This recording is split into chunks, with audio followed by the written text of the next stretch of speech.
this minister says we spend money on them. Mr. Premier, it's not about spending money. It's about doing the right thing. The right thing is getting them out of a seniors' housing project, getting them out of that neighbourhood. Through you, to the Premier, Mr. Speaker, is please do the right thing. Get them out of that inadequate housing. Honourable Premier.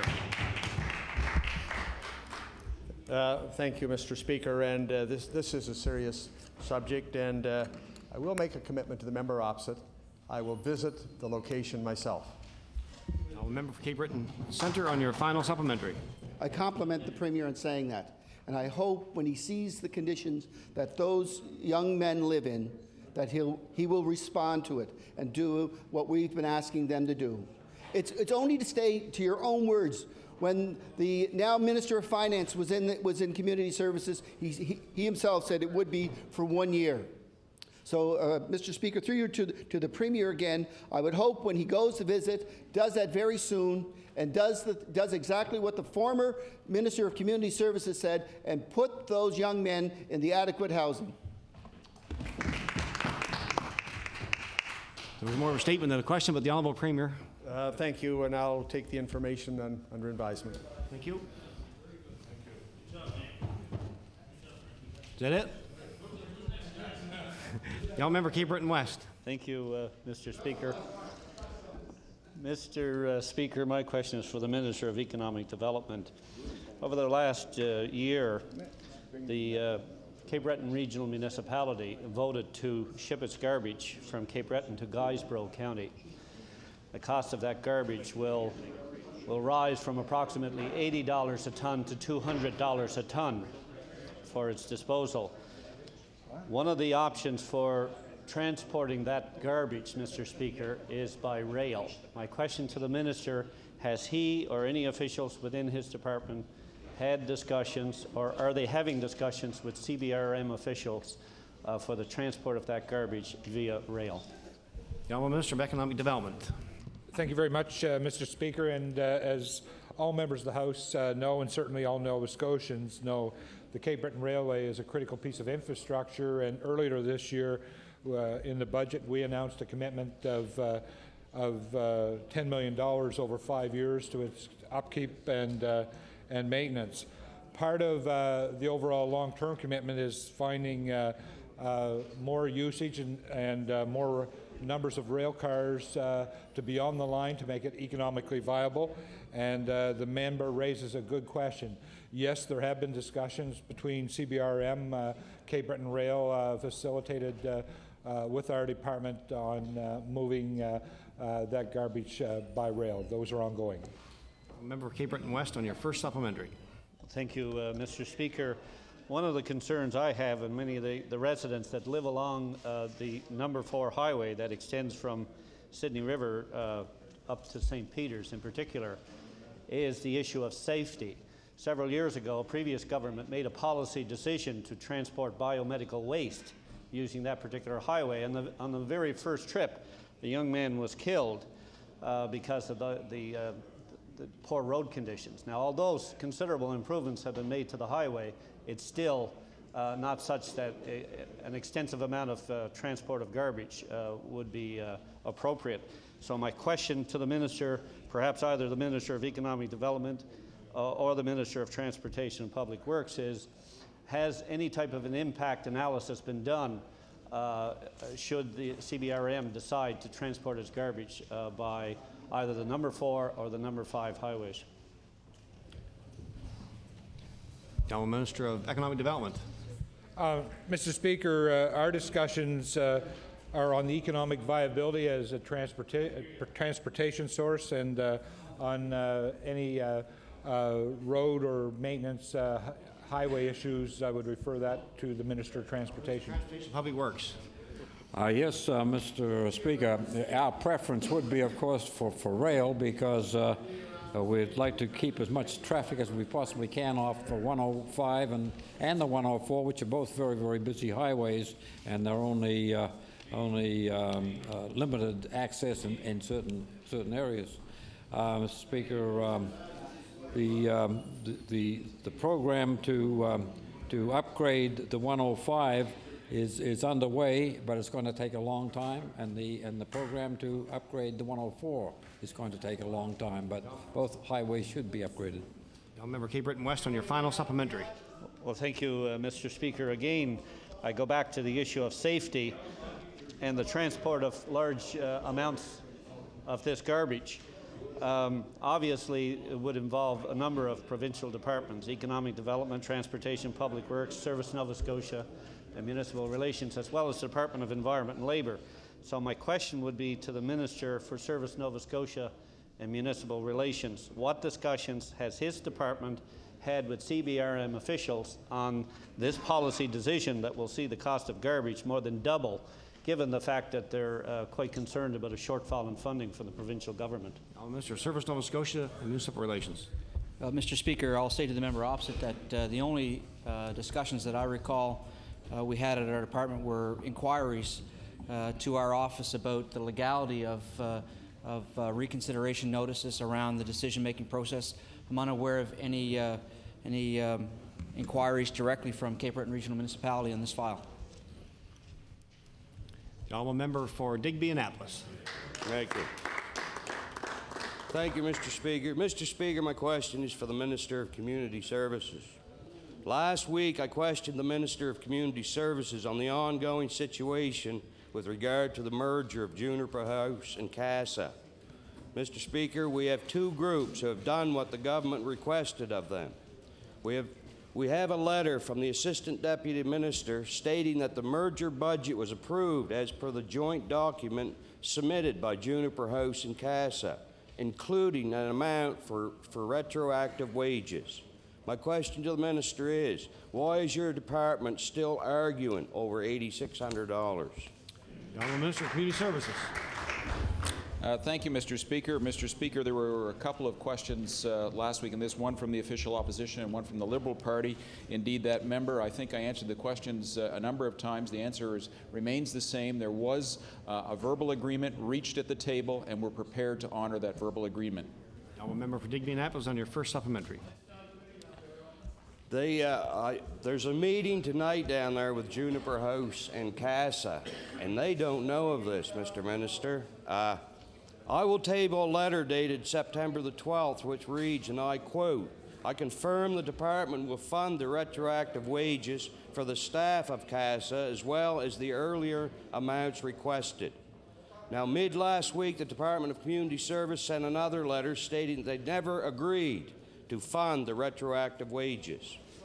Mr. Speaker, perhaps some of the bonuses of the senior bureaucrats are on the line with this issue, and that is why the department is not willing to honor the Assistant Deputy Minister's original letter. Why has the Minister of Community Services continued to send mixed messages to Juniper House and CASA on this very important issue? The honourable Minister of Community Services. Thank you, Mr. Speaker. And Mr. Speaker, I think I would point out that I've been very consistent in my answers. We will honor the agreement that was reached at the table. In that, we are prepared to bring the employees of CASA up to the same wage scale as the other transition host employees across the province. We are prepared on a one-time basis to cover about a $5,000 operating deficit that would allow for this transition. However, we're not in agreement with them after the fact coming in with a proposal that basically would have enhanced their core budget. The honourable member for Digby Annapolis on your final supplementary. Thank you, Mr. Speaker. And I'll just ask the question, for the sake of the merger's proceeding, will you please step in and fund that agreed amount of $8,600? Will you do that, Minister? Minister of Community Services.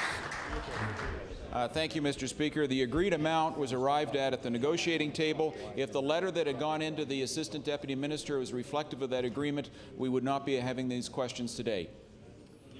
I'm a member for Sackville-Cobequid.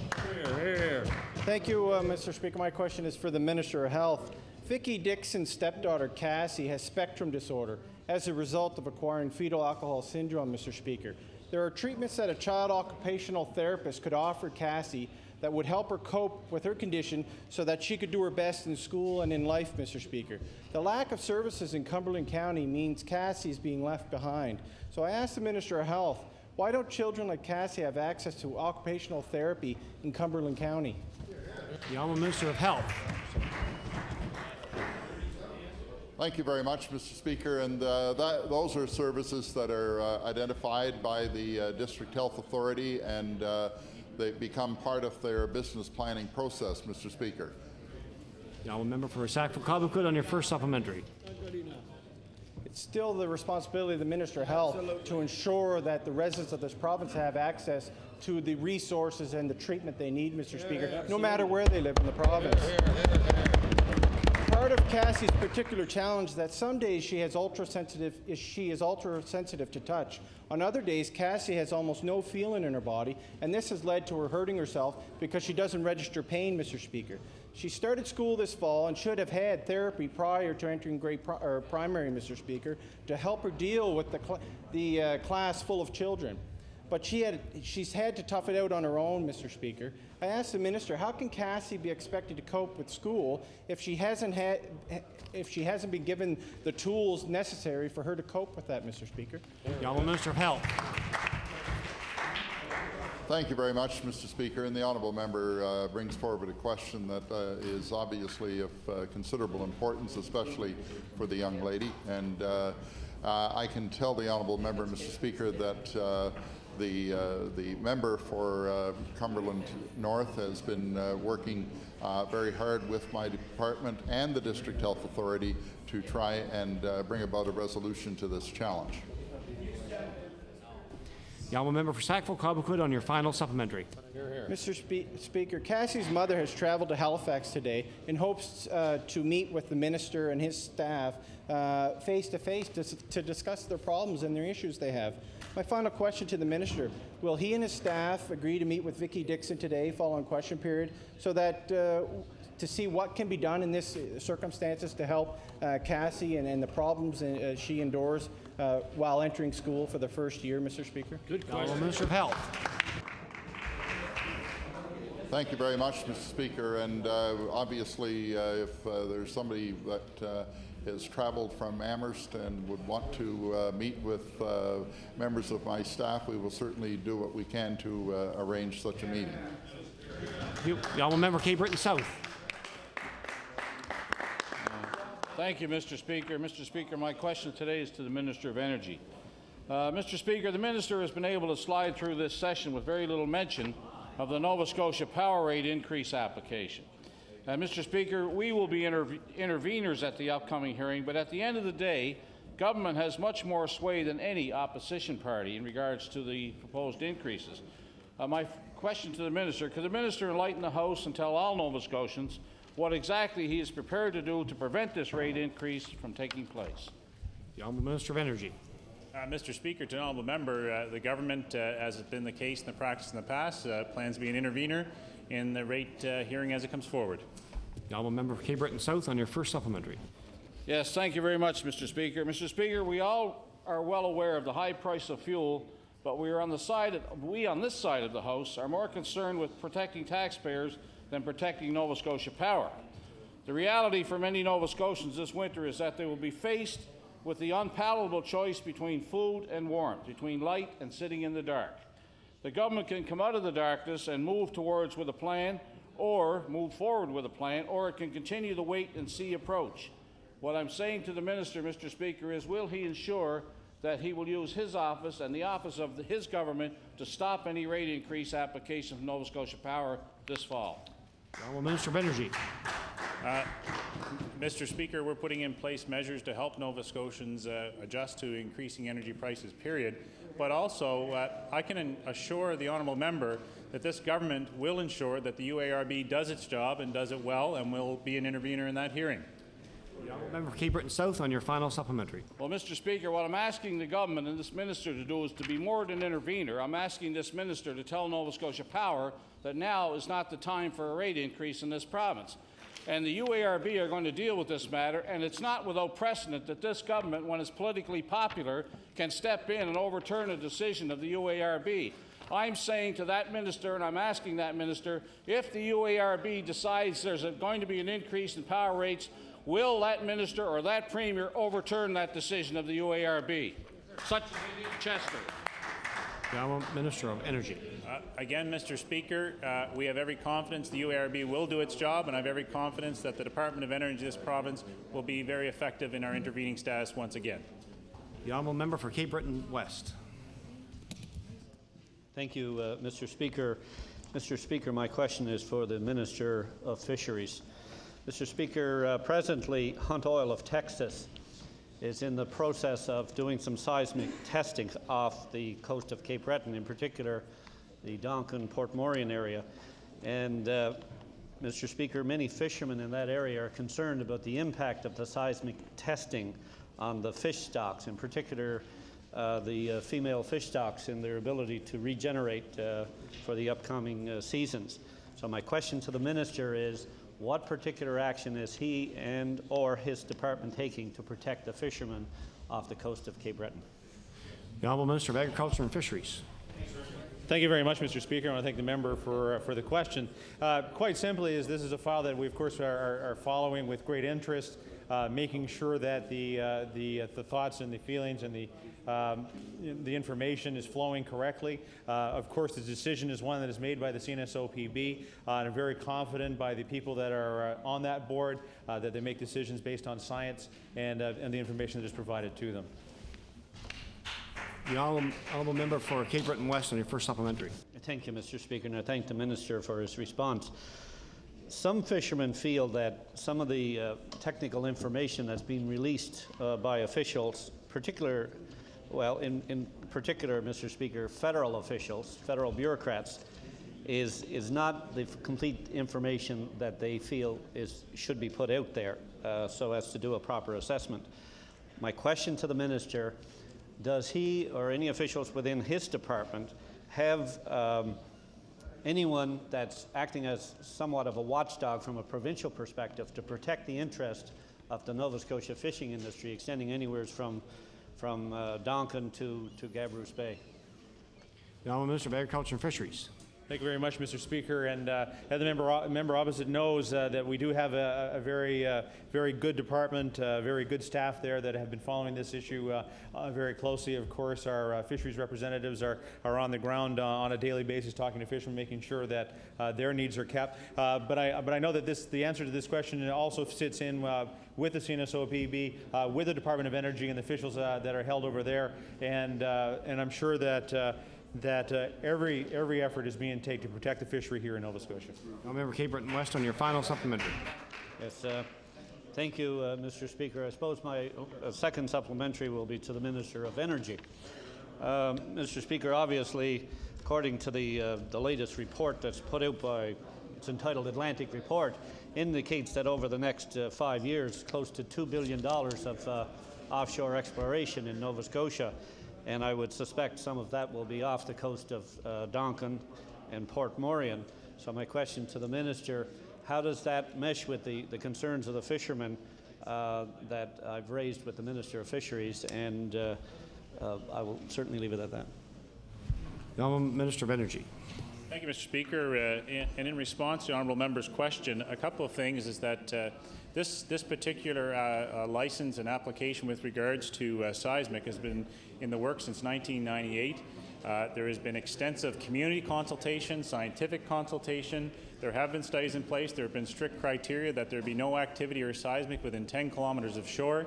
That is all based on the consultation and the recommendations that were part of that exhaustive process. And indeed, the Department of Energy, along with other departments and DFO, have committed to science with regards to impact. In fact, some of the delays previously were associated with cod migration and other issues. So government has been responsive and will continue to be responsive on their matter. The Honourable Member for Hants East. Thank you. Thank you, Mr. Speaker. My questions will be for the Minister of Agriculture and Fisheries.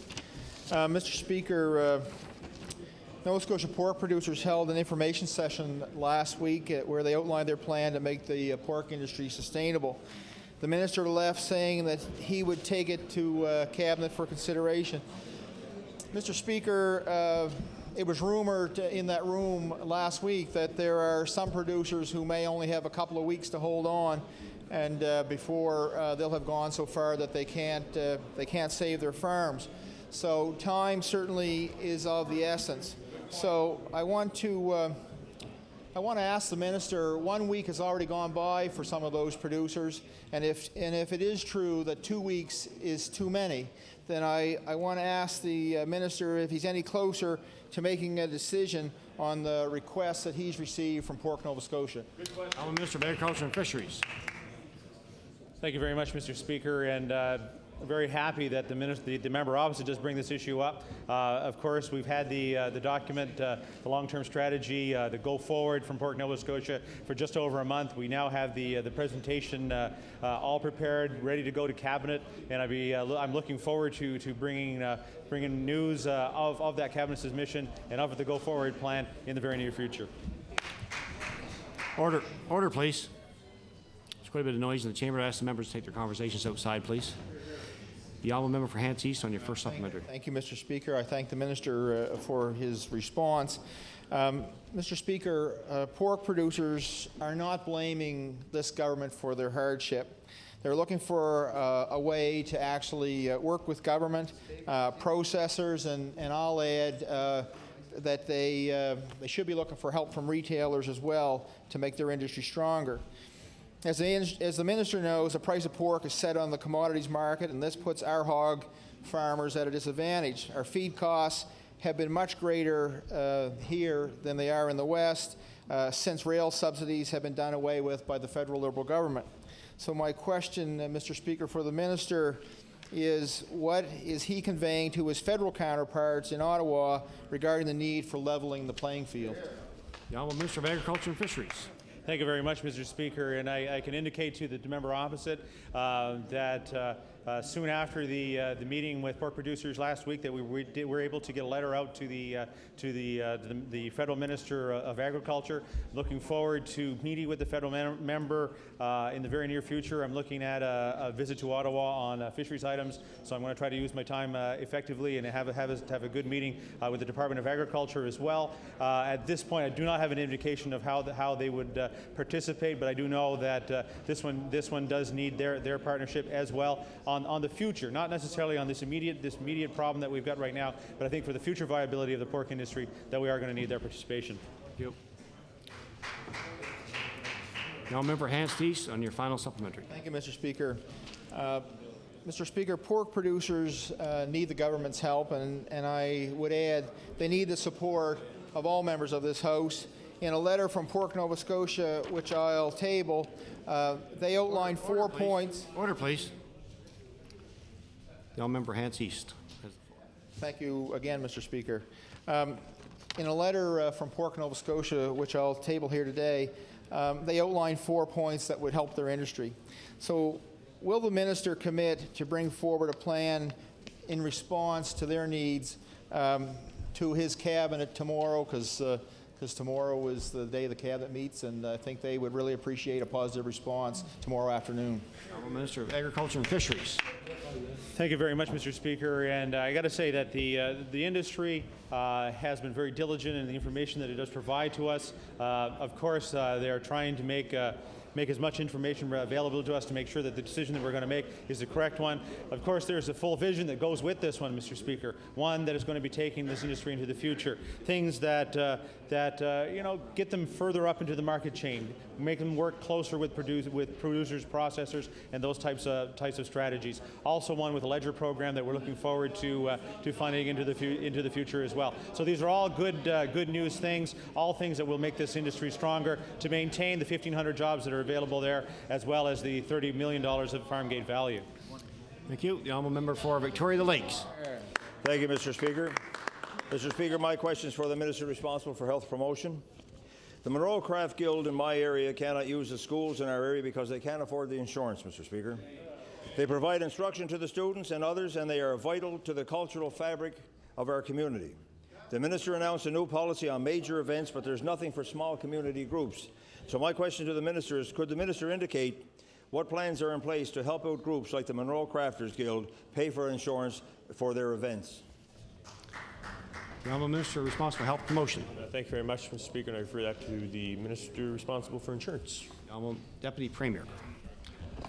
Yes, Mr. Speaker, we're not in the business of providing money to subsidize insurance rates, but I can advise the honourable member if the group that he's referring to is having difficulty obtaining insurance, if he will speak to the ombudsman, the insurance ombudsman, Mr. Jordan, I'm sure that they can locate a suitable broker to provide the insurance required.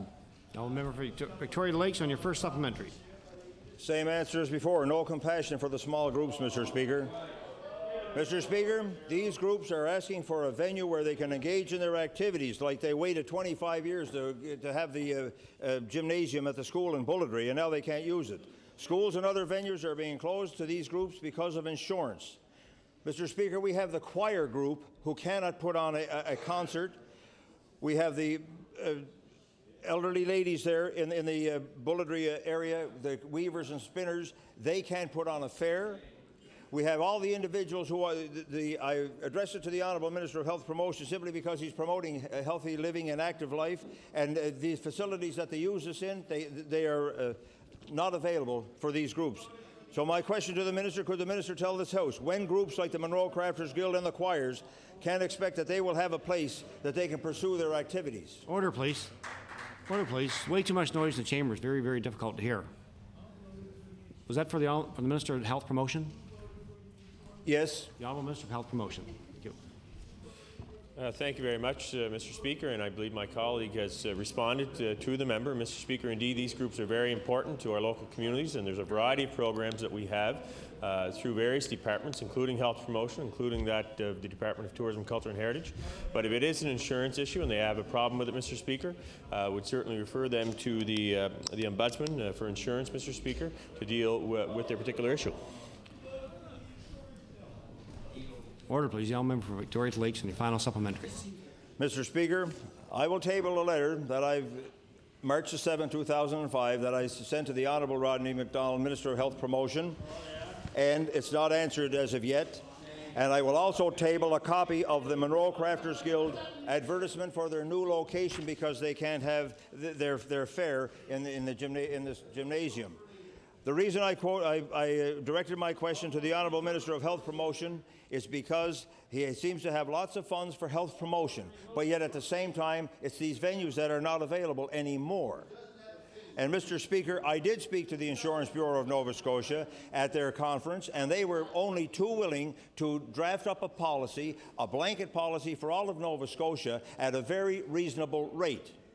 So this is why I'm asking the Minister of Health Promotion, would he take the money out of his budget and provide a blanket policy through the Insurance Bureau of Nova Scotia so the people involved can use the facilities that they waited to create? Mr. Speaker, why is the Minister avoiding this issue? The Honourable Minister responsible for Health Promotion. Thank you very much, Mr. Speaker, and through to the member, Mr. Speaker, as I said, we have a variety of programs that help out many organizations, including perhaps some of the organizations he has mentioned in his particular area. I know there's many organizations through Victoria Lakes that we've assisted throughout the past year. We look forward to assisting them in the upcoming year as well, Mr. Speaker. I'm a member for Hants East. Thank you, Mr. Speaker. My questions, all three, will be for the Minister of Transportation and Public Works. Mr. Speaker, every snowplow contractor in my constituency uses a four-wheel drive truck to plow driveways and parking lots. Yet last November, the Department of Transportation trucks in my constituency were stuck all over the road because we didn't have a four-wheel drive. And I mean, they weren't stuck in the ditch, they were stuck on the main routes. Oh, so Mr. Delaney of the Minister's Department at that time told me that they were reviewing the department's snowplow capability and that there would probably be no changes coming forth for 2004-2005, but I should see some improvement for 2005-2006. So I want to ask the Minister, Mr. Speaker, is Hants East going to get at least one four-wheel drive truck for this winter? Now, Minister of Transportation and Public Works. Mr. Speaker, I'm not too sure whether you are or not getting a new four-wheel drive truck. But, Mr. Speaker, the adequacy of our snow plowing, I believe, Mr. Speaker, right across this province is not in doubt. We have very competent drivers. We have very, very good machinery. We're replacing machinery at the rate of about $6 to $8 million per year. And, Mr. Speaker, I can assure the honourable member that all our equipment is state-of-the-art and completely adequate. Now, member for Hants East on your first supplementary. Thank you, Mr. Speaker. It may be state-of-the-art, but the minister doesn't know where to draw the line. If we're going to look at the best drivers and the best equipment, then the problem must be the snow. So if the minister can do something about that, then I'd really appreciate it. He's going to give you another feather duster. Mr. Speaker, I would like to table for the minister's interest a list of roads that have been sand sealed in Kings and Lunenburg counties, and I'm assuming the minister knows what sand sealed means. Kings County had a total of 25.09 kilometers, and Lunenburg had a total of 31.76 kilometers sand sealed, yet it was impossible to get about 6 kilometers in Hants East done. So I have 2 roads in my constituency, Mr. Speaker. One is the Renfrew-Monte Vista Road. The other is the Garden Road. The Garden Road was partially paved under a previous Tory administration and a previous Conservative MLA, and mysteriously the pavement stopped at the entrance of their subdivision. So it's been, this road is a thoroughfare, and there's a cemetery that people have to go over a dusty, rough road. So sand sealing would help. So I want to ask the minister, will he commit to having these roads sand sealed next year? Now, Minister of Transportation, Public Works. Mr. Speaker, I had the good fortune to live in the honourable member's riding for quite a period of time. And Mr. Speaker, as a resident of his riding, I was always pleased to advise the Minister of Transportation that the service provided by the ministry to Hants East was exemplary. I also, Mr. Speaker, with regards to sand sealing, I would like the honourable member to take 101 asphalt paving and sand sealing. And we find that sand sealing is very, very good in some particular ridings, but not in others. In other words, you need a sandy base to have adequate sand sealing, and Hants East is bereft of roads that are capable of being sand sealed. Member for Hants East on your final supplementary. It's only good in he must have a good MLA, John. I'm not sure if that means that Tory ridings get sand sealing and NDP ridings don't. And I want to say the minister lived on a road that was paved under the Liberals. Mr. Speaker, my constituency. I think he's talking about the Stone Age. My constituency has 515 kilometers of paved roads, and the minister's constituency has 488 kilometers of paved roads. My constituency has 265 kilometers of gravel roads, and the minister's has 77 kilometers of gravel roads. So each time I asked about the funding comparing Hants East and Hants West, I'm told the funding is the same. So how can my constituents be treated fairly if the funding is the same when I have over 200 kilometers more roads than the minister has? Oh, Mr. Transportation, Public Works. Mr. Speaker, the honourable member has raised this point before, and I've referred him to data which shows that, in fact, Hants East on, I think, at least 2 occasions anyway, in annual repaving, had more paving than Hants West. So I don't know what he's complaining about. The honourable member for Clare. Thank you, Mr. Speaker. Mr. Speaker, my question's for the Minister of Health Promotion. Mr. Speaker, everyone is talking about physical fitness of our youth. Each department has plans to make kids more active, increasing their fitness level and decreasing the strain on the healthcare system. Mr. Speaker, my first question to the Minister, does the Minister believe that activities such as dancing and swimming are a healthy and important part of child's life in Nova Scotia? The honourable Minister of Health Promotion. Yes. The honourable member for Clare. On your first supplementary. Thank you, Mr. Speaker. Mr. Speaker, access to sports and recreation should be open to all children, regardless of geography and family income. Mr. Speaker, access to fitness is being denied by this government. I personally know of children who cannot get access to Kids Sport funding program because their swimming lessons are not a program under Sports Nova Scotia. So my question to the minister is, does this minister believe that swimming and dancing lessons should be included under kids program? The Honourable Minister responsible for health promotion, you have about 10 seconds. Thank you very much, Mr. Speaker, and indeed I can tell you that I would certainly take a look into this issue on behalf of the member, because obviously I do support the initiatives involved. Order, please. Time allotted for question period has expired. Opposition members' business. The Honourable Member for Cape Breton South. Yes, thank you very much, Mr. Speaker. Mr. Speaker, would you please call Bill 269, the off-highway vehicles? Order, please. Bill number 269. The Off-Highway Vehicles Act. The Honourable Member for Kings West. Thank you, Mr. Speaker. I am certainly pleased today to rise and speak and address the very important public policy issue that Bill number 269 incorporates. And that is, the bill is stating that subsection 3.2 of Chapter 323 of the Revised Statutes 1989, the Off-Highway Vehicles Act, is amended by adding but at least 14 years of age, immediately after age in the second line. And this is the position that our party is unequivocally taking, and that is no child under age 14 shall operate an ATV. And that's irregardless of size. Today we saw that this is indeed an issue that all Nova Scotians are now taking a look at. Where will this government go?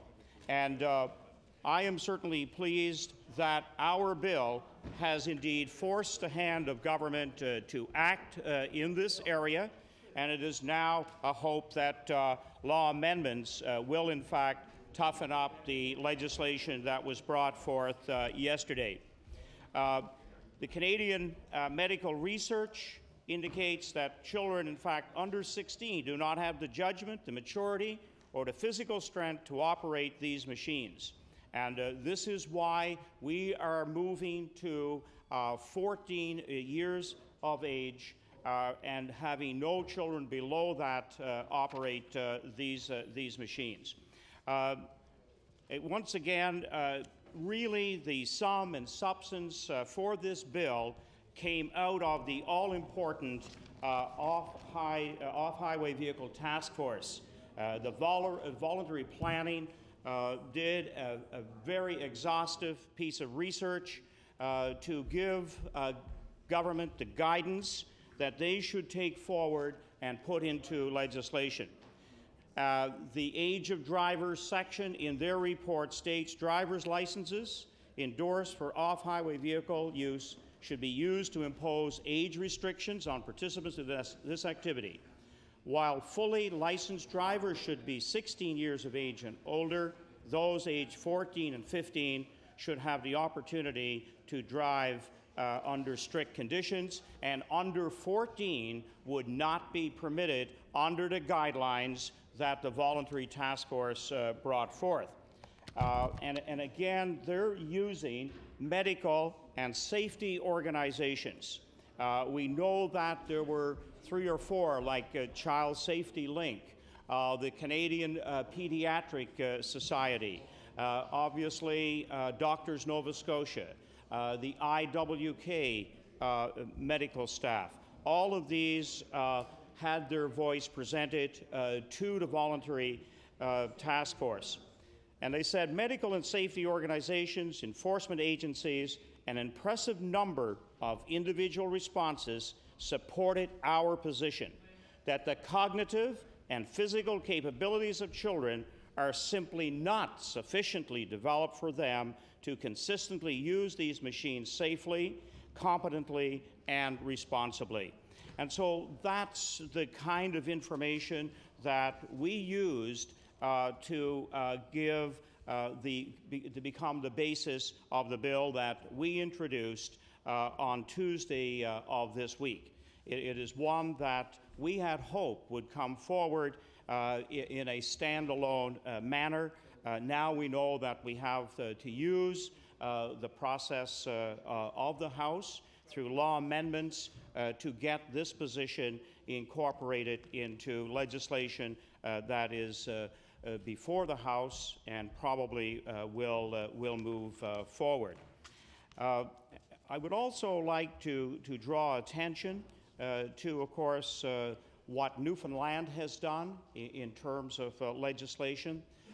In the year 2003, when they started to look at their present legislation, they were certainly noting tremendous increases in the number of accidents and the number of fatalities in those who were under 16 years of age.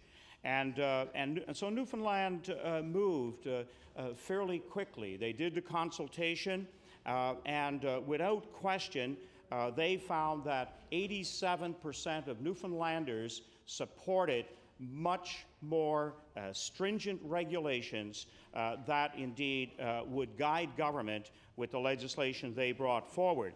And their legislation does have a ban of any size ATV being used in the province. And 14 and 15-year-olds only would in fact be able to use those up to 90 cc's, which is a relatively smaller machine. That being said, and there has been a lot of perhaps emphasis around that particular area, that if the machines are smaller for children, let's say under 14 years of age, that in fact that could be acceptable. But actually, the scientific evidence shows that in fact, if we were to allow children under 14 to use smaller size machines, in fact, it is only a reduction of 18% in terms of injuries. And looking at how they have escalated, and they have certainly escalated dramatically across the country. In fact, we're talking about statistics just from the year 2000 onwards, and this is being noted by the Canadian Medical Association. Also, we're talking about a release by GPI Atlantic today, which also noted the dramatic increase in injuries. In fact, GPI's statistics talk about off-road vehicles, 96 to 2003, accidents rose by 95%. And also fatalities with a starting point of 4 in 1996. The annual rate remained between 1 and 5 through the successive period. However, the incidence on off-road vehicles involved in accidents resulting in injuries, increased by 150% over this period. And it is interesting to note that, in fact, the three provinces with the highest statistical picture are Nova Scotia, New Brunswick, and Alberta. And so it is indeed time to take a look at what the task force has told Nova Scotians, and also what the medical community from one end of this province to the other have now clearly indicated. And I do want to draw attention from one end of the province to the other. Today, in the Cape Breton Post, as I noted in question period, Dr. Andrew Link, in reaction to government's bill yesterday, he started off by saying, "We are not dealing with toys." The Ham government announced its plan to add restrictions that will allow youth aged 14 and 15 to operate an off-road vehicle as long as they have parental supervision and training certificate. However, I am not convinced it's going to make a difference, said Dr. Link. We're still going to see serious injuries and deaths. There's been no decision to ban the vehicles for those under the age of 14. I am not sure what it's going to take. And I certainly, don't want to talk about what indeed may happen. But I personally, as a coach and educator, have attended 2 funerals involving children younger than 12 years of age. And we know that even small vehicles of 100 or 200 pounds are going to do serious damage to a child. There is simply no contest when they roll over on a child. And just this week, certainly IWK doctors made a very strong and passionate appeal to legislators in this province, legislators of all parties, to take a look at the very, very compelling evidence that they have tracked over the last 5 years, where, in fact, substantive injuries have increased threefold during this period of time. They are now seeing between 20 and 40 trauma-type cases at the IWK, and we know only the worst go there. As one doctor from Antigonish said, we screen, Dr. Allen, who lives in Pomcat and practices in Antigonish, said, we screen probably 60 to 70% through our emergency room and intensive care. And she has certainly noted in her practice an increase. And to that effect, Doctors Nova Scotia came out with a statement today. They are disappointed with government's position on ATV use. Doctors Nova Scotia is disappointed with government's decision to not impose an age restriction on the use of all-terrain vehicles. The doctors, of course, want it to be 16 years of age. Our bill calls for 14. It had the wide consultation across the province, and this, in fact, is a very, very balanced position, but 14 and 15-year-olds would have to be supervised, and the supervision would be well laid out as to what that constitutes. And it would, in fact, be a training time, practical training courses for 14 and 15-year-olds on small-sized machines.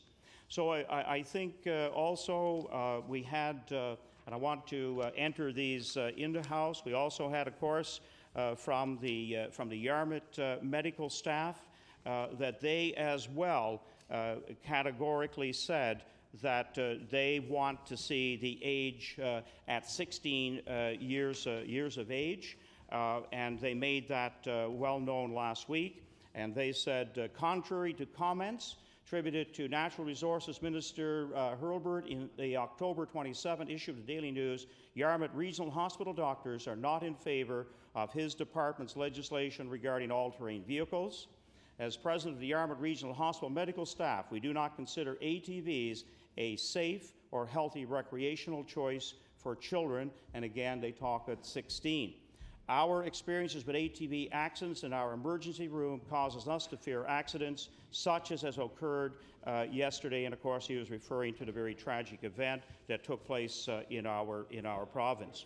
So we need to give the most thoughtful consideration to this bill that we have brought before the House, and also we are hearing mounting evidence as well from parents. I was at an event last weekend, and from a very rural community of Lake Paul, and a mother with a 13-year-old said, I want to thank you for the position you've taken. We have been able to resist our child's request to be on our ATV, and however, good legislation, in fact, can be an enormous tool to help parents right across this province, because regulation has shown to be an important education and instruction tool as well.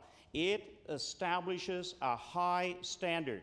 And let me tell you, Nova Scotians, parents, enforcement officers, and everybody, in fact, will adhere to good, strong legislation, and that's where we need to be. And so the time has come for Nova Scotia to follow the strong legislation that is in Newfoundland and that we're going to see grow across Canada. The statistics are so compelling against the current position that government has taken, and in fact it's going to now, I think, unfortunately reopen all of the work that the task force put forth, but hopefully perhaps coming through a second time, we will see a strong piece of legislation that will come out of the chamber here that Nova Scotians are expecting. My time, okay, thank you. Thank you very much. I'd like to recognize the honourable member for Colchester, Musquodoboit Valley. Thank you very much, Madam Speaker. I'm very pleased to rise in my place today as the MLA for the beautiful Colchester, Musquodoboit Valley. Members on this side of the House believe in the safe operation of off-highway vehicles, and I think I would be remiss if I didn't congratulate the Honourable Minister of Natural Resources for bringing forward legislation that will address the concerns that Nova Scotians have. We have a lot of respect and time for the medical fraternity out there. We have a lot of time and respect for the opposition. However, we believe on this side of the House that Nova Scotians have rights, they have privileges, and there is times for government to lead and stop trying to be all things to all people. It's absolutely impossible to do that. Now, Madam Speaker, the Minister of Natural Resources recently introduced a bill that amends the Off-Highway Vehicle Act to restrict the operation of off-highway vehicles, Madam Speaker. And the point that has to be made here today is that this has been a very difficult file. The Minister of Natural Resources and this government has treaded where other governments haven't had the courage or the guts to go. Madam Speaker, from 93 to 99, the Liberal government must have been aware of off-highway vehicles. They didn't just pop up yesterday or the day before.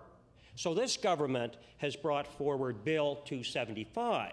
Now, if you read the explanatory notes relative to Bill 275, and each member of this House has a copy of that piece of legislation, it requires operators 16 and over to take safety training unless exempted by the regulations. Now, the Liberals, especially the Liberals, would have you believe that parents, rural Nova Scotia, would encourage youngsters, irrespective of age, to jump on big machines, 400 to 500 to 600 cc's. Now, the cc's, Madam Speaker, is the cubic centimeters of the engine. When I was a youngster growing up, we talked about engines in cubic inch size, but today it's cc's. And through regulations, I understand that my government will put in place parameters, and the cc's will be proportional to age. And that's very important. The Liberals don't want to hear about that, and perhaps to a lesser degree, unfortunately, some members of the media doesn't want to hear that. What we're doing is responsible. The Liberals haven't had the courage, the gumption, the wherewithal to do it when they were in government, so now they are berating and criticizing this government and the Minister of Natural Resources, who has taken a stand, and he's taken a stand on a very difficult file, and I commend the Minister of Natural Resources for doing that. Now, we are as well, it kind of gets lost in the shuffle a little bit, that we as well will require that permission from owners of occupiers of land for written permission will be required. And I know the member for Hantseas had some concerns about that. I have concerns about that. But I have to tell you, my wife and I, when our son Trevor passed grade 4, I believe it was, we bought him a used mini bike. Now, unfortunately, all off-highway vehicles are lumped into the ATV category. But for passing, we gave our young fella a mini bike.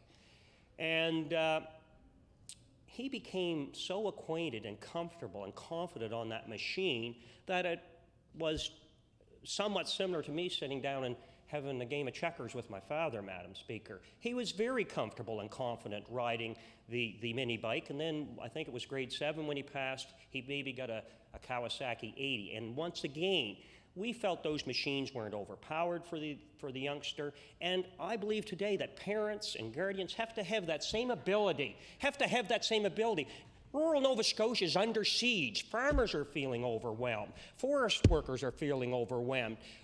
Miners, et cetera. For goodness sakes, let's not bring them under siege because the NDP and the Liberals feel that they have to intervene where they shouldn't be. Give your head a shake. Carefully look at what you're trying to do to rural Nova Scotia. Let Nova Scotians decide if they want to put one of their young people on a mini bike, a trail bike, a dirt bike, a snowmobile.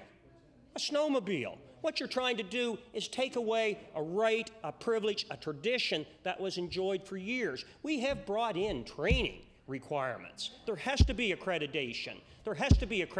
Today. We've taken very positive, responsible steps. And sometimes that gets lost in the shuffle. You know, I've been around for a little time in the legislature, and I know, and I'm as guilty, if you will, or culpable of firing off some rhetoric from time to time, and we all do that. But this is too serious an issue to try to lay blame and point fingers. You know, we all feel very upset, and we certainly extended our sympathy and condolences to the families of the girls that died so tragically down Rhines Creek. I live not too far from that highway and where the accident took place. We all feel absolutely sad about that tragic incident. And you can put, in fact, I've had people very close to those families say to me, and I hope and trust that they've had some conversations with other honourable members, that you can put all the laws in the land in place, but you can't stop things from happening. There will be tragic consequences. In fact, in Quebec, I'm told, and I hope today to have a piece of correspondence, but we are told in Quebec, in the 3 years since they banned off-highway vehicle uses to people under 14 years of age, actually death and injuries have increased. Now, and again, I do apologize because I don't have the necessary documents, so you can consider that anecdotal at this point. But this is what we are hearing, that actually deaths and injuries have increased. So while we have made incredible steps and gone where no other governments have had the courage to go, all I'm saying is that this member for Colchester-Musquodoboit Valley would have difficulty supporting legislation that is somehow more restrictive, somehow watered down to take the rights and privilege away from Nova Scotians. And it's not just rural Nova Scotians. You can hit on your way home out of the city at any particular time, especially on a Friday. You'll see the folks in the urban areas, in metropolitan Halifax, heading for the country. Look in the back of their trucks. Yes. And they might have a four-wheeler. And through the minister in this government, we are putting in responsible regulations to accompany this legislation. And, you know, it's a positive step. But if you want to bring the proverbial hammer down and ban this, then I have to ask, what's next? What next don't you like over there? What next are you going to set your sights on? I can't support further restrictions on Nova Scotians and rural Nova Scotians. There's a lot of issues and challenges facing rural Nova Scotian, and one of the challenges they're facing right now is the onslaught of the Liberals and the NDP over this issue. Give your heads a shake. I say with respect, give your heads a shake. Bill, how much time for you? Oh, you got another minute yet. Are you, if I get another, okay. You know, we believe on this side of the House that a ban on under 14 operators is unrealistic. It's nearly, I believe, unenforceable. It would be counterproductive. And what we're saying, through the training, through education, you know, we teach all members. It's not exclusive to the PC party. I surely would hope that there's training that goes on with the upbringing of children, of members opposite. There's a lot of training that takes place, and that's what the key is. And this minister has recognized that, and this government has recognized this. Now, Madam Speaker, I want to share some of my time with the honourable member from the Eastern Shore. He has some very strong concerns about this issue, but please understand that on this side of the House, we believe in the rights and privileges of Nova Scotians, especially the Nova Scotians that are going to be impacted by further restrictions on our on a real good piece of legislation. Thank you. Thank you very much. I'd like to recognize the honourable member for the Eastern Shore. Thank you, Madam Speaker, and to my colleague from Colchester Musquodoboit Valley, thank you for your comments today. And I stand in my place as representative of the Eastern Shore, and like to at this time thank the Minister of Natural Resources for his vision and for his stamina, and also for his direction to this caucus. Tonight, we know before the House we have Bill number 269, and our government has implemented a bill or presented a Bill 275. There are differences between those bills, but limited differences. Madam Speaker, I think it's the view of all caucus members in this House that safety is a major concern. I believe it's the views of all members in this House that we want to protect not just children or operators of off-road vehicles underage, but all operators of all off-road vehicles. First of all, Madam Speaker, I have to tell you that it's not just ATVs that we're discussing here this evening. It's also our skidoos, our mini bikes, as the good member had said early on in his presentation. This brings great concern to me. As the member said, that we have a lifestyle that we appreciate. We have a lifestyle that we want to continue enjoying the things that are to our benefit. But in saying that, there always has to be a balance in life. Can we legislate safety? No, Madam Speaker. Can we legislate common sense? No, Madam Speaker. We cannot do that. But one thing we can do is we can offer people who are open to learn. And I think that this bill number 275, actually demonstrates that this government is responsible in teaching those people who are under the age of 16 years old the appropriate procedures of operating vehicles. Now, Madam Speaker, when this legislation passes, and it will, there will be amendments. They'll either pass or they will not. There will certainly be tremendous dialogue in a process which we call law amendments, and that's where people have an opportunity to come to this House and voice their concerns, and I suggest that they should. But I have to tell you, Madam Speaker, it's all about striking a balance. It's all about what will the public view in this legislation. Is it better to train and to teach someone underage and allow them and to permit them to operate under the supervision of a guardian? Or would you prefer them to be somewhat irresponsible and take that vehicle out on their own and go for a joyride?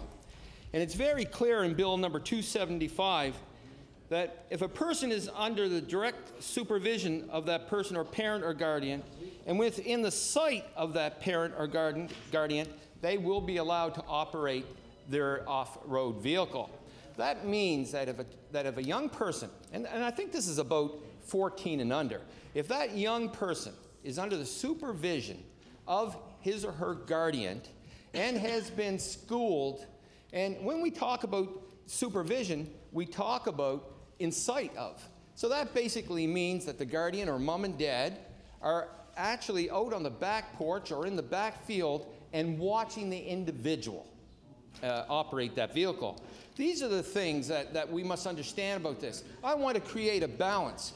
I do not want young people unsupervised. I do not want people not trained or educated in the proper procedure and in handling these vehicles. I think that this government is responsible in taking this aggressive approach. I think this government is standing tall in addressing the issue. I believe that the members from the caucus across the way, there are members over there that are confused about this issue. They know that they represent rural areas. They know that they want to allow their constituents to enjoy the things that we enjoy in the rural area. But I believe that some of the constituents there, or some of the members there, their hands are tied because of the view of the party indeed. So, Madam Speaker, I say in closing that I do understand and respect Bill 275. I do suggest that this House should reconsider as we go through this process. I should say that the people in Nova Scotia should come to law amendments and make their views known to the committee. This is what this process is all about, is finding out from Nova Scotians. The ATV clubs will come, the Medical Society will come, individual mothers and fathers will come, users, young men and women of the machines will come, and they'll express their views. But it is important that this government has at least outlined a document that's achievable, Madam Speaker. This document is balanced. This document is a document in which people should be able to live with. I'm telling you, Madam Speaker, you cannot legislate responsibility, but you can certainly legislate education. And through education is we will learn and be safe, Madam Speaker. Thank you. Yeah. Thank you very much. I'd like to recognize the honourable member for Hants East. Thank you, Madam Speaker.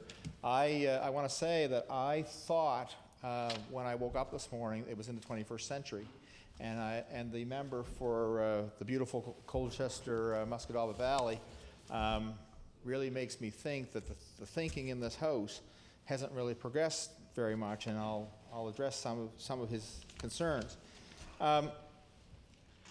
We actually were interested in supporting the Liberal bill to see it go through to law amendments, if that was possible, if the government would be interested in doing that, and I guess we all know that that's something that's not going to happen.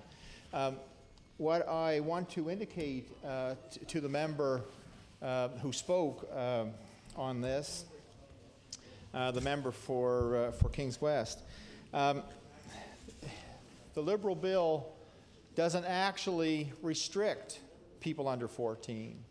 The only place that that's even mentioned is in the addendum to the bill that indicates what the clauses are saying, and it indicates that Clause 3 adds conditions to the Act respecting the operation of off-highway vehicles by persons between the ages of 14 and 16, and creates an offense respecting owners or operators who permit those younger than 16 to operate such a vehicle in contravention of the Act. That's the only place that it even mentions anybody under 14 years of age. There's nowhere else in the actual Act that's raised. And I see that as a bit of a flaw with the bill. It's from the member for Kings West, and his analysis of their legislation, he indicates that that's what this legislation does. It actually doesn't do that at all. But the bill could be amended, and it could be amended certainly by the Liberals. But the bill says no person under the age of 16 years shall operate an off-highway vehicle, and no person who owns or has control of an off-highway vehicle shall permit the operation of the off-highway vehicle by a person under the age of 16 years unless, and then it has three criterion under which that could happen, and that's fine. I think that was good that they spelled this out. But in the first one, the person who is under the age of 16 years has a youth class learner's license issued pursuant to the regulations. And the bill doesn't have regulations. I mean, so the question is why, if you were going to address the issue of age, why wouldn't you put it in the bill? And this is something that I've heard the Liberals argue with the government. You know, why are you leaving this particular item, whatever the legislation might be, why are you leaving that to regulation? Why not put it right in the bill, or why not have the regulations drafted at the time that you introduced the bill? So that doesn't mean that indicating that in the regulations is not possible. It definitely is, but it's not indicated in the legislation here before us tonight, which is the case that the Liberals are trying to make. So, but the premise on this legislation, I think, the indication by the clauses that clarify what the bill is to do, that definitely indicates it, that this is an interest that the Liberals have. It's just that the bill actually isn't written indicate that in the actual legislation, and I have a bit of a problem. But I support the premise, and I would support this bill to go forward to be amended to make that change, and I applaud them for being willing to go down this road. Mr. Speaker, I want to say that the honourable member for Colchester Musquodoboit Valley, well, I guess being a member from rural Nova Scotia, you can sometimes get the feeling that, you know, there's umpteen too many regulations or rules that impact on your life. But I want to say that I have never been of the opinion, certainly as a politician and as a politician who would like to be on the government side of the House, that writing legislation that impacts the lives of the people of Nova Scotia in terms of safety is something that we couldn't do or shouldn't do. I mean, we have speed limits, we have stop signs, we have safety belt legislation or seat belt legislation. You know, we have helmet legislation. I mean, all of these legislations or laws are created. Are created for the safety of our citizens. I mean, that's legislation that's been before the people of Nova Scotia for some years now, and the members opposite, I would assume, would be aware of it, unless they're getting more speeding tickets than anybody else in the province. But so government does have a role. It does have a role to play Big Brother and to actually write laws that protect people. Well, I hear the member saying to me that we are. Well, one thing I do believe is that you should seek expert advice when it comes to drafting legislation. And what this process has done is it's gone to the public, it's asked for input through the voluntary planning process, and now it's going to go to the law amendments process and ask for input from the public. So we're going to get public input twice for this piece of legislation. Now, I can't be overly critical, actually, of the idea of this going to law amendments, because I've been here long enough to know that that's the process in this House, and to have the public come and speak to bills. I think that's an important process. But that doesn't mean that the government actually couldn't have written a bill far more closely related to the recommendations of the voluntary planning task force, and then put that out to the public and have them make suggestions or recommendations through the law amendments process. And what the government has done has really tried to sidestep this issue as much as possible. And now I can't be sure, other than the pressure from a variety of groups, and one of those was there today at the press conference earlier today. So maybe it's pressure from all of these organizations, and that has brought the province to actually to make their announcement a couple of weeks ago on their plan.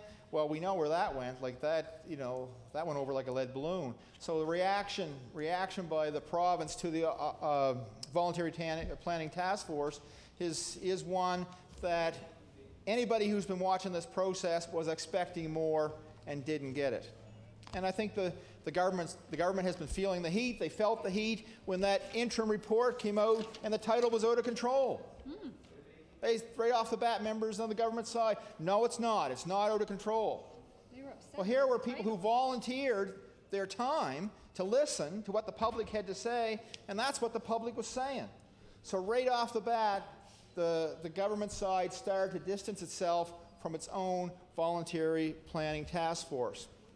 Now, by way of background information, Mr. Speaker, and I want to be sure I don't run out of time, but across Canada, the injuries resulting from off-highway vehicle use are significant. For the years 2001 and 2002, a total of 283 Canadians died from injuries related to off-highway vehicles. 30 of these fatalities were children between the ages of 1 and 14 years. In the 2001-2002 fiscal year, 2,535 Canadians were hospitalized due to ATV injuries alone. 36% of these were children and youth. This represents a 50% increase since 1996-97. The greatest increase were seen in the provinces of Nova Scotia, New Brunswick, and Alberta. By comparison, injuries due to automobile crashes dropped by 14% over the same period of time. Off-highway vehicles are the #1 cause of recreation-related injuries, major injuries in Canada, representing 30% of sports and recreation injuries in 2001-2002.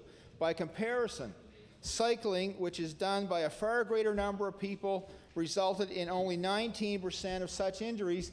And Mr. Speaker, it was the Premier himself who linked this to riding bicycles. They've seen more injuries from people riding bicycles. Well, the evidence doesn't indicate that. The evidence indicates something far worse. From 1991 to 2003, 105 Nova Scotia children under the age of 16 required hospitalization for injuries related to all-terrain vehicles at the IWK Health Centre. The vast majority of these were serious orthopedic or head injuries or both, and 20% required treatment in intensive care units. Large studies from the United States have shown that the number of injuries from ATVs have been increasing dramatically over the past years in all age groups. For those between the ages of 12 and 15, injuries have increased by 76% between 1997 and 2001, while injuries for children under the age of 6 years have more than doubled. Injuries of children under the age of 6 years. 6 years.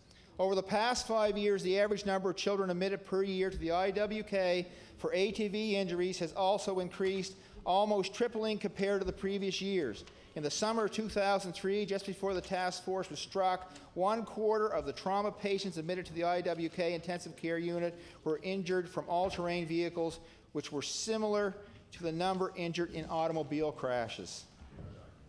Compare the 40,000 all-terrain vehicles in this province to the number of automobiles. Well, how much is the difference? Between 2000 and 2003, 4 Nova Scotia children have died from injuries related to all-terrain vehicles, representing 40% of all-terrain vehicle deaths. Over the same period of time, several children have become seriously disabled from head injuries related to all-terrain vehicles. These serious injuries are not just limited to Nova Scotia. In Alberta, over the past 5 years, 34 people have died from all-terrain vehicle injuries, 13 of these under the age of 16 years.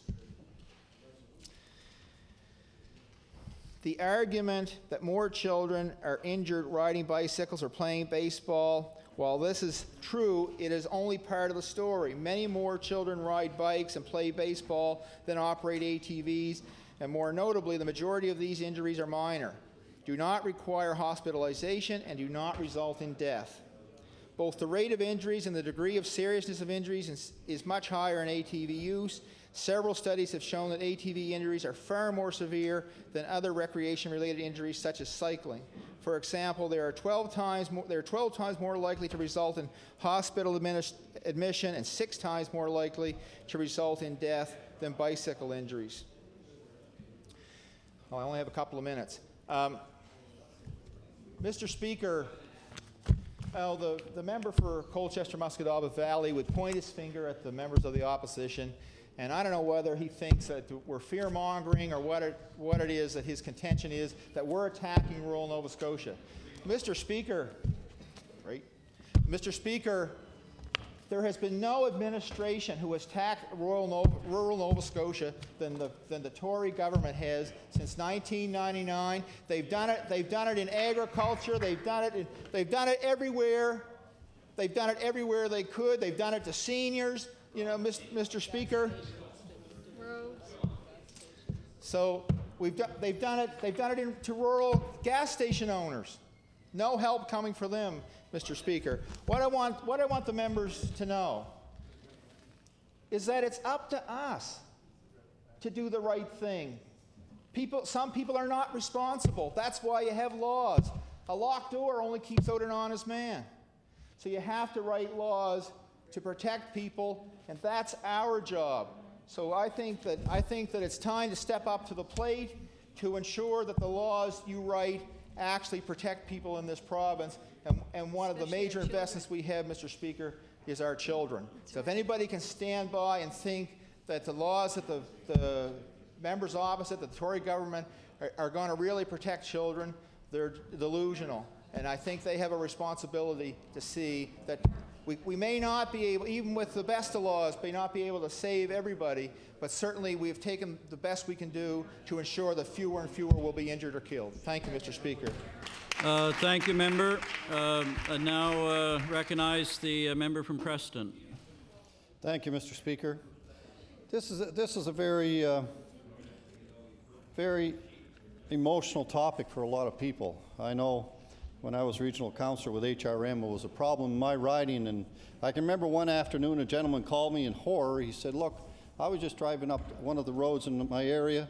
He was doing the speed limit with 70 kilometers an hour, and two young kids on two separate ATVs drove past him like he was stopped and did wheelies as they were going by him. Now, is that responsible? And I guess the answer is this government wouldn't have presented their bill, period, if there wouldn't have been two deaths to force them to do it. Which is a shame. The pressure we put on with our bill 269 to make sure they'll do this. The doctors are saying it's too dangerous for young people to get these people to do something. It's long overdue. It's long overdue. You go along and you talk about responsibility. You see young people. I've had all kinds of complaints about young people under 16. Destroying property with ATVs, doing donuts on people's properties, and the list goes on and on and on. So it's a lack of responsibility. The honourable member from Colchester, Musquodoboit Valley, said an ban would increase deaths or injuries. When did he ever become an expert and disagree with doctors that live with this every day and see the injuries? I don't know where he gets his information from, but I'd sure like to see it, and I'm sure the doctors in Nova Scotia would like to see it too. It's an important factor to have education with ATVs. ATVs are powerful machines. Some of the ATVs on the road today have more horsepower than some of the small cars on the road. Now, can you imagine? You turn a small kid loose with these machines, which I've seen over and over again, with a car on the road, and see what will happen. We don't let kids under 16 drive cars on the road. I mean, even kids at 16 on the road are serious situation. You see the insurance rates right through the roof for young people around 16 to 25 that are driving cars. It shows that they have no... Honourable member, I recognize the honourable member from Colchester North on a point of order. Yes. Mr. Speaker, the member from Preston is implying that these off-highway vehicles are used on the road. They're not allowed on the... Where are they allowed on the road? Thank you. He's implying that they are allowed on the road now. They're not allowed on the road. They're used for off-highway vehicles.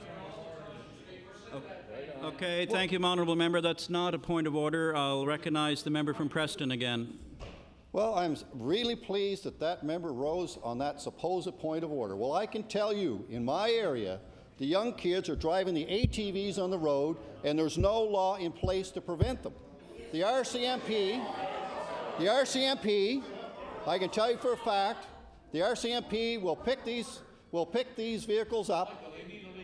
Okay, I'll call on the member again, Colchester North, on a point of order. Point of order. The member from Preston is implying that they're allowed to be driven on our highways. They're not allowed to be driven on our highways. It's against the law to be driven on our highways. Thank you, member. Again, that's not a point of order, but it's a difference of opinion between two members. I'll recognize again the member from Preston. Speaker, if they allow me to finish, I'll finish what the story is here. Young kids drive these things on the highway, which we've seen, which the RCMP in my area have picked up. You seize a machine, You take it down to an impound yard, $155, and 24 hours later, the young kid's out on the road with the machine again. That's the fact, that's the law, and that's how it works. I can tell you for sure, because I'm the one in the regional municipality that worked with the RCMP and the Halifax Regional Police to set up a task force to tackle these things. And they again and again and again pick these machines up for a $155 fine, and the kids are out on the street again. And this is the problem. And this government definitely would not have brought their bill forward if they wouldn't have been under pressure from all different areas. Our party and our caucus is focused on one thing and one thing only. It's the safety of our children. The safety of our children in this province. And that's critical. No matter if you're in rural Nova Scotia or urban Nova Scotia. These things are dangerous in the wrong hands. And you get these big machines. I was watching an advertisement on the television the other day from Bombardier, and they were showing drag racing these things for an example, and they very clearly said in the advertisement, this is a closed track, this is not to be tried by anybody, but it showed how powerful and how fast these things are with 2 people on them. These are scary machines if they're not handled properly. You've seen years ago all the debate over snowmobiles, and the snowmobile industry, I can tell you, has done a great job. They've worked themselves through their associations and done the work.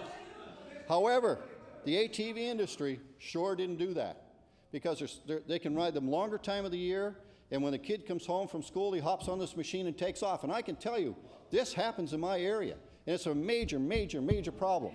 And not only my area, but other problems.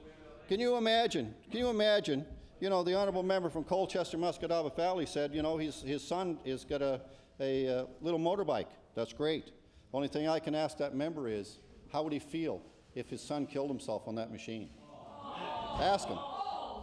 And I'll recognize the honourable member. Derogatory comment. How do you think I would feel if my son was killed on a motorcycle or anything else? You should be ashamed of yourself. Why didn't you guys do something when you were in power? You did absolutely nothing. And this government's trying to do something in the name of safety, and you have the audacity to stand there and criticize it. You guys did nothing. You did absolutely nothing. And I asked you, Mr. Speaker, to ask him to withdraw that type of derogatory comment. I've never heard such mumble-jumble in the House in my life. Thank you, member. Again, that's not a point of order, and I'll recognize the member again from Preston. Well.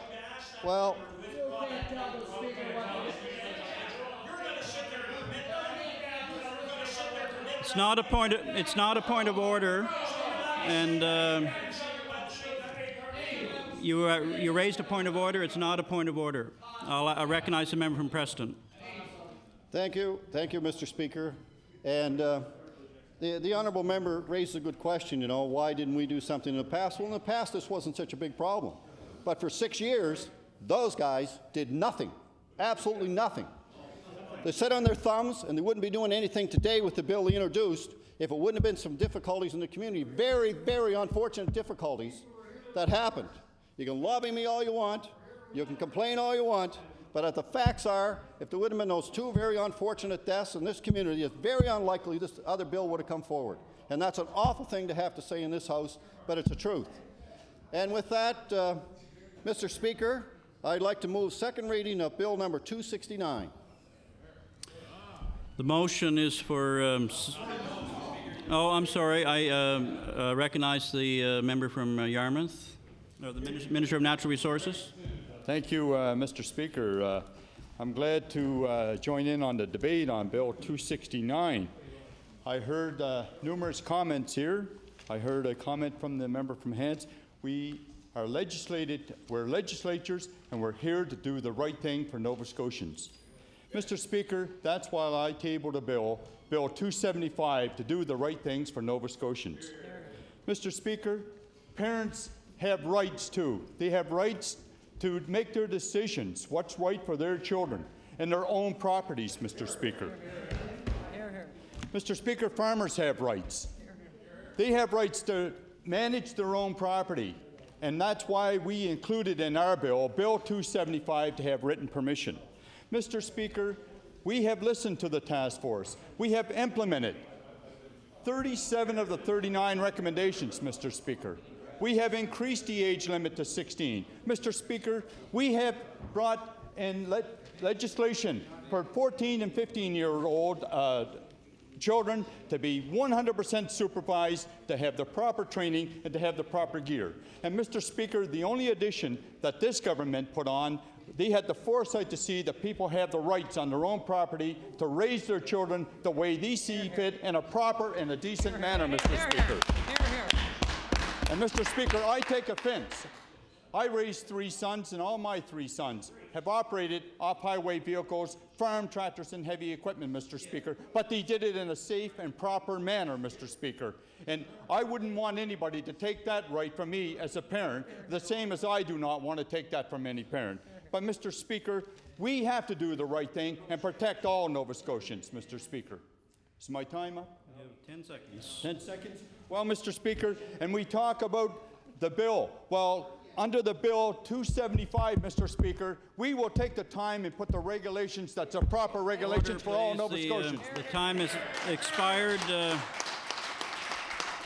time for debate on Bill 269 has expired, and I'll now recognize the opposition member from Cape Breton South. Thank you very much, Mr. Speaker. Mr. Speaker, would you please call Bill 227, the Public Utilities Act?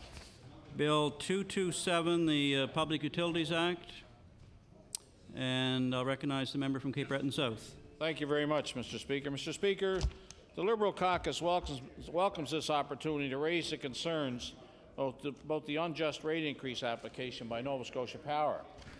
Mr. Speaker, Nova Scotians are telling us that they do not want a rate increase, as rate increases will have a negative impact on individuals, family, businesses, and non-profit groups. Mr. Speaker, electricity is not a luxury item. An increase in electricity rates will directly impact all Nova Scotians. And Mr. Speaker, already confronted with an array of increases in the cost of daily necessities, Nova Scotians are now confronted with Nova Scotia Power's proposed increase to electricity rates for a second time in 1 year. Nova Scotians are telling us they don't want an increase in electricity rates, period. An annual increase represents more than a week's worth of groceries for a young family, less money spent on necessities such as medications or fuel for the car, or it may mean a young child will not be able to pay for hockey or other extracurricular activities each year. These are choices Nova Scotians should not have to make. This is precisely, Mr. Speaker, why NSP should not be able to ask for an increase this year. And, Mr. Speaker, it's been said time and time again that the UARB process is a process that will wind its way through the judicial process that it employs, and that people will go and people will be heard, and then somewhere between what NSP is looking for and what the traffic will bear, if you will, an increase is struck. And people have said to me, well, Mr. Speaker, they've said to me, yes, but the UARB's decisions are final. No, they're not. This government set that precedent. This government decided to overturn the decision of the UARB already in the case of Chester. So whenever it's politically popular for this government to overturn a decision of the UARB, they have no problem doing it. Matter of fact, Mr. Speaker, they did it to win an election down in Chester. That's what they did. So much for the autonomy of the UARB as it concerns this government. Mr. Speaker, for businesses and nonprofit groups, electricity costs are often a significant proportion of their expenses. Businesses that choose to stay here despite increased electricity rates may have to cut jobs or might not expand or replace infrastructure that will allow them to continue to be competitive. Now, Mr. Speaker, a less competitive business means fewer jobs. Businesses considering setting up shop in Nova Scotia may be scared away if these large rate increases are accepted. And I can tell you, Mr. Speaker, that some of the people I've talked to are really concerned about their bottom line, their marginal bottom line as it is today, and the impact that any major increase, or any increase at all, in Nova Scotia Power rates will have on their bottom line, their marginal bottom line, in the coming year. Some businesses, Mr. Speaker, will be out of business if power rates go up in this province. Mr. Speaker, also nonprofit groups, which play a vital role in our community, could also be squeezed out by increased electricity rates. Sports arenas, church halls, and other places used by nonprofits will inevitably pass higher electricity costs onto nonprofit groups in the form of higher rental fees, which, Mr. Speaker, they simply can't afford. So some of them will be out of business if power rates keep going up in Nova Scotia.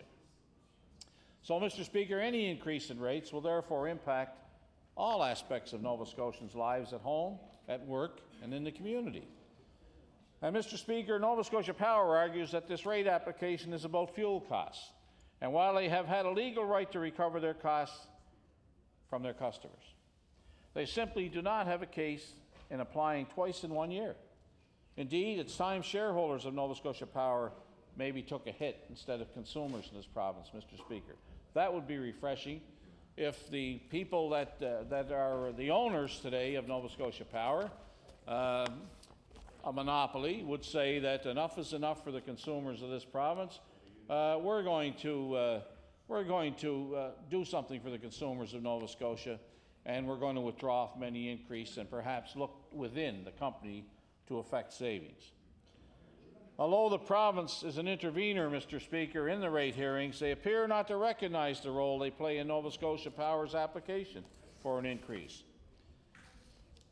Mr. Speaker, the government of Nova Scotia has failed to put in place adequate programs to enable low-income Nova Scotians or Nova Scotians on fixed incomes to cope with the high electricity costs associated with heating their homes. The government's recent ad hoc fuel rebate program and randomly distributed box of energy-saving supplies fails to recognize that electricity is expensive and that Nova Scotians heating their homes with electricity are equally affected by the increasing costs of fossil fuels. The fuels used to create electricity, oil, gas, and coal, have all increased in price. By not taking this into consideration, Mr. Speaker, the government has failed to recognize the full extent of the problem. Mr. Speaker, Nova Scotia Power should seriously consider implementing a rate increase program similar to that offered by the other Emera utility, Bangor Hydro. This program, required by legislation, could be available to all Nova Scotians regardless of whether or not the customer has outstanding arrears. Nova Scotia Power should not be allowed to ask for a rate increase until they are compelled to offer a low-income program through this legislature. Help those in need in this province. I think that Nova Scotia Power, as well as the government, has a responsibility to do that. Nova Scotians, Mr. Speaker, have told us clearly that they do not want to pay higher electricity rates when there are serious questions about the adequacy of Nova Scotia Power's infrastructure. Another problem they're facing. Rates are going up, service is going down. And that is not satisfactory for consumers in this province, and it's not satisfactory. It should not be satisfactory, Mr. Speaker, to legislators here in this place and the constituents they represent. Mr. Speaker, in winding up my talk on this today, Mr. Speaker, I just want to say again that the decision of the UARB is not a final decision. The decision of the UARB is subject to the political whims of the government, as was shown in the Chester case. They reversed the decision of the UARB for political purposes, and I suggest to you, Mr. Speaker, that if that happens in this rate hearing, that the UARB are granted an increase this year, second time in a year, then this government, through this minister and this premier, should overturn that decision and protect the consumers of Nova Scotia. Thank you. Thank you, honourable member. We'll recognize the Minister of Energy. Thank you very much, Mr. Speaker, and I do want to thank my honourable colleague for bringing this bill before the House, 227, Public Utilities Act, and I do want to speak as well to what the intent of the Liberal bill is, and when you look at that, it's really to limit Nova Scotia Power to one rate increase per year. It's a very simple bill. It's a one-sentence bill. And so I'd like to speak specifically to what their intent is because, Mr. Speaker, I don't disagree with their intent. And I know that's been echoed, and I think I've heard with regards to some of the other intentions, and I know the member from Halifax-Shabukto has had a bill with regards to some things that I've even said to the media that the spirit and intent I don't disagree with. So I will concur with my honourable colleague in the House, the MLA for Cape Breton South, that his bill, in terms of having one rate application or a limit to that, is reasonable. However, I do believe there's just more detail, and that would have to be around that to put it into place and to build on that legislation. So I would commit to my honourable member and others in the House that I think while I cannot support a bill that is limited right now because there's other detail associated with it, Mr. Speaker, I don't disagree that that can be built on, and I recognize what the Liberal intention of the bill is, and I would say that government and all legislatures will want to build on that bill and ensure it, because there are issues, Mr. Speaker, that are of concern to anyone. I mean, no one in elected office ever wants to be in a situation where they have to be in any scenario where ratepayers have to have increases. Everyone knows that any power rate increase is unpopular. It's a question of is it fair in relation to the conditions that have created an application in the first place. And that's where the UARB has its job and its role to do. That's why during question period I've committed and said we will be an intervener. We'll expect the board to do its job, and we respect them to do just that. However, Mr. Speaker, we will try to build on what are, I think, some of the wider detail necessary with regards to rate applications. For instance, at what point in time in the year should a rate application be received? In terms of the process that the board would have to go through, in terms of what is the best time of year with regards to a rate application actually taking, or any rate increases or adjustments taking effect. I think it's reasonable for ratepayers in the normal planning process, Mr. Speaker, to need to have that assurance. For instance, Mr. Speaker, people do not want to see rate effects take or come into being during the peak season of the year, especially when they've been planning. I think there needs to be a recognition of what the timing should be around that. I think we have the ability, Mr. Speaker, to accommodate some of the desire of the Liberal caucus with regards to this bill. I think we have an ability to provide for more planning as well through legislation, by being more comprehensive, by dealing with the details around this. We can provide the UARB with the framework and direction for them to go about exercising and executing their duties under legislation in a more effective manner. So we do have a responsibility, and part of that is dealing with the interim pressures that have resulted, especially around energy pricing. Energy pricing has been something that everyone's been concerned of, especially those in greatest need, and that's why the government has a $35 million energy response for Nova Scotians in the Keep the Heat program. And we also recognize that the best kilowatt hour is the one that you don't use. And so conservation and efficiency measures are going to be extremely important for all Nova Scotians. And again, it applies not just to Nova Scotian households, to businesses, to not-for-profits. This is something, Mr. Speaker, we're committed to working with them and ensuring that we build on this. And I know, Mr. Speaker, that the Utility and Review Board will exercise and execute its duties in a very diligent manner, that they will see that the current rate application is vetted and is considered in a report in a very prudent manner, Mr. Speaker, and will also ensure that Nova Scotians are well served by their Utility Review Board with any rate application.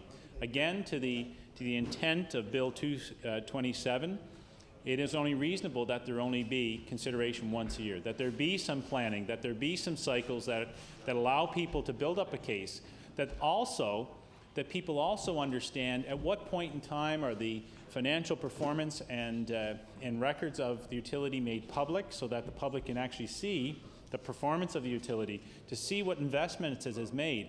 Because, Mr. Speaker, part of the green energy framework for Nova Scotia, as we indicate, over the next 15 years in excess of $3 billion, is to try and build more integrity and reliability and diversification within the utility and our energy supply network, so that we can stabilize rates, so that we're more immune and less affected by outside pressures, such as international fuel pricing, such as commodities.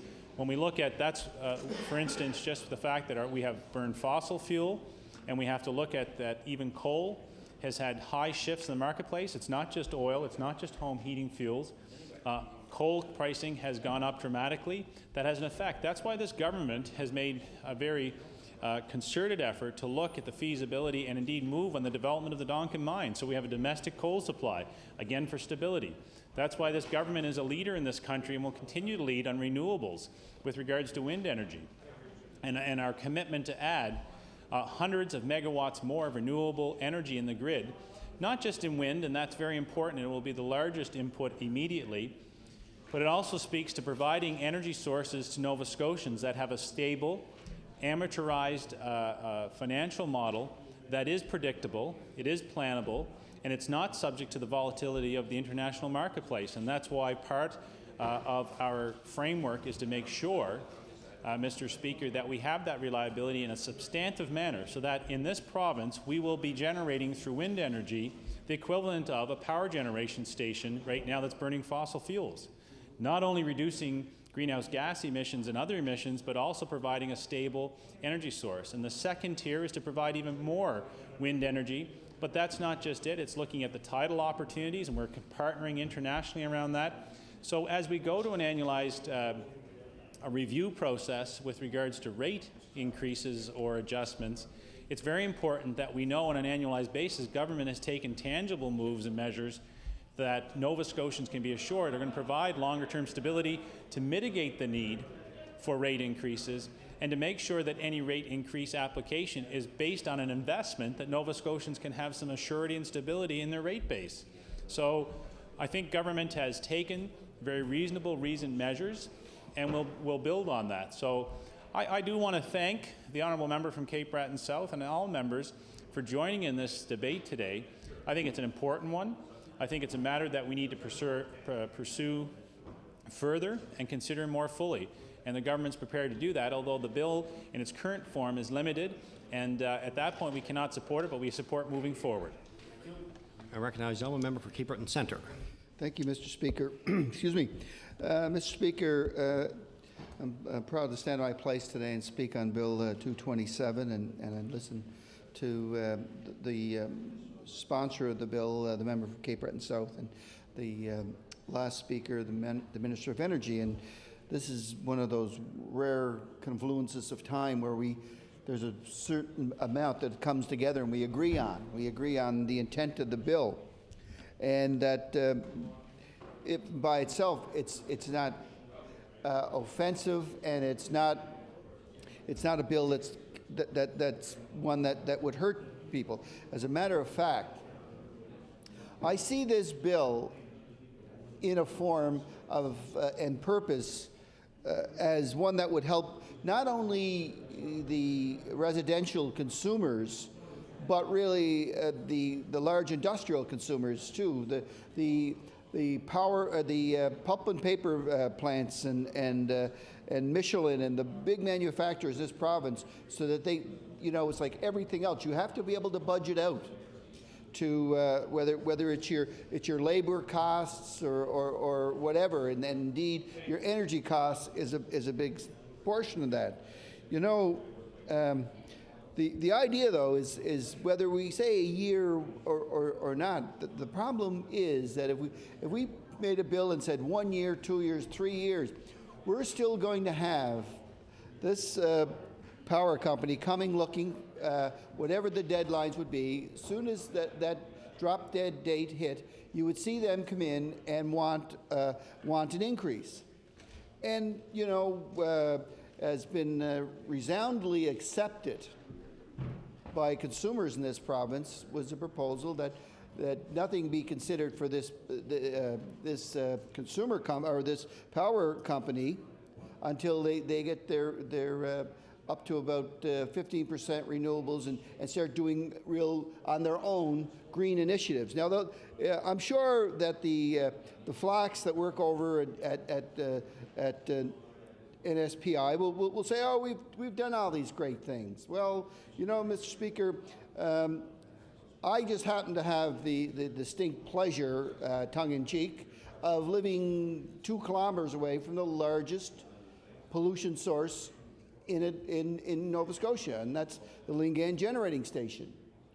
It's a generating station that it's in a lot of ways it's a double-barrel insult, because it's not only the largest polluter, but from my youth, it took away probably one of the finest pieces of recreational beaches in the area, Mr. Speaker. They took away what was commonly referred to as Laughing's Cove. And if I want to refer to my youth, I would say my preteens. But, Mr. Speaker, that was some time ago.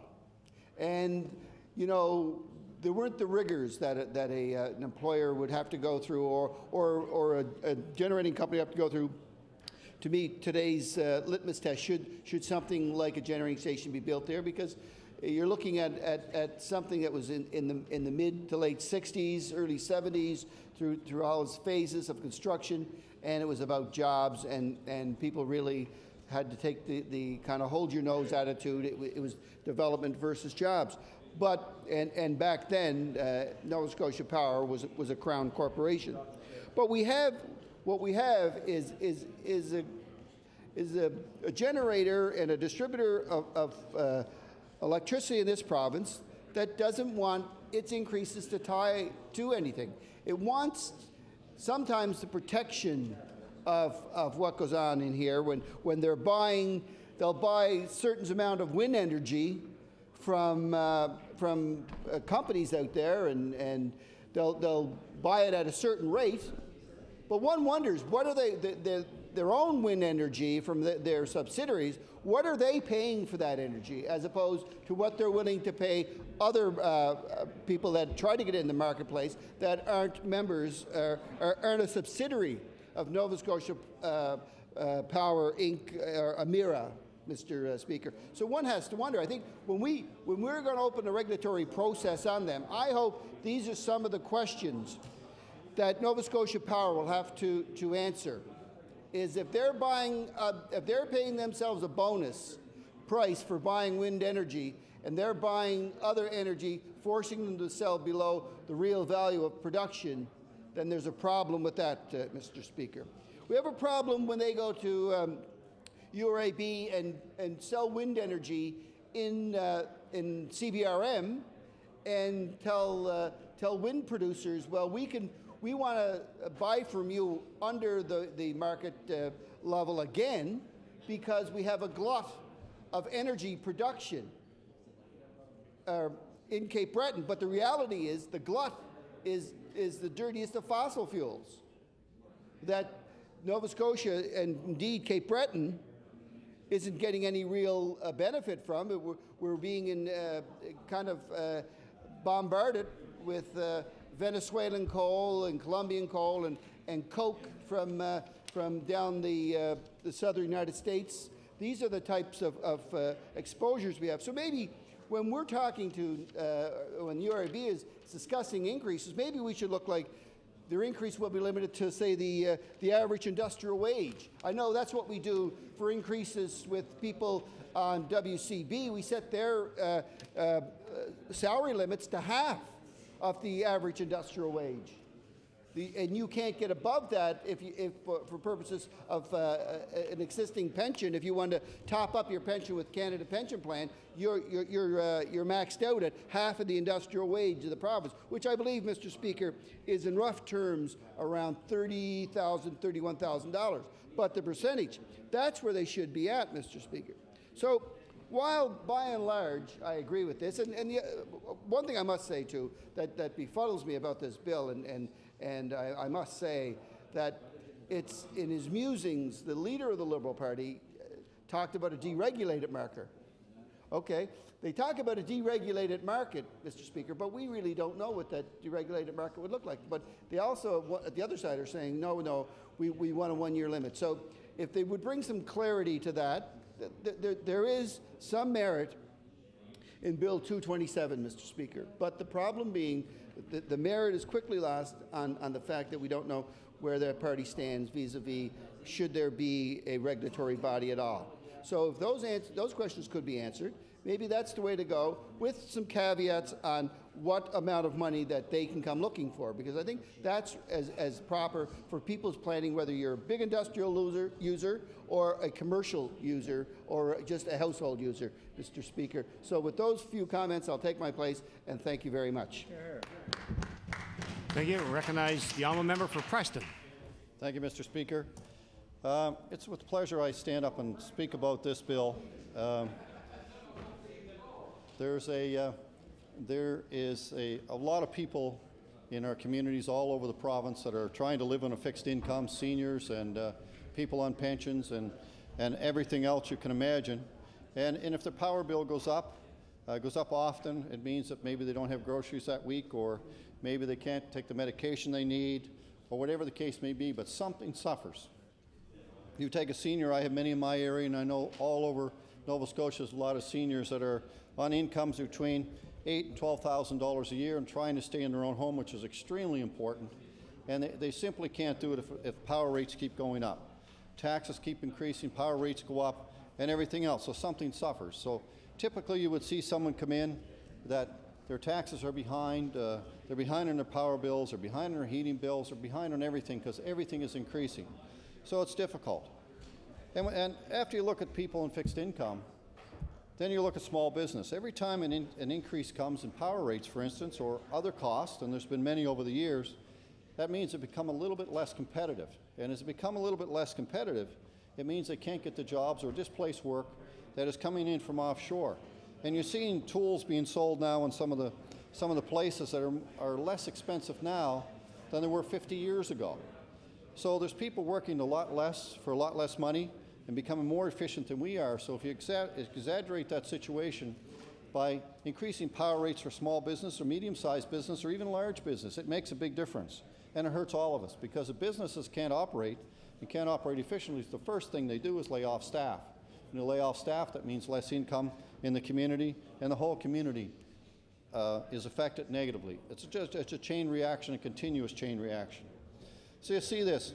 I've often seen over the last many years that I've been in politics, and you see people come in almost tears in their eyes and trying to get help. And sometimes you're fortunate enough you can help people, and sometimes you can't.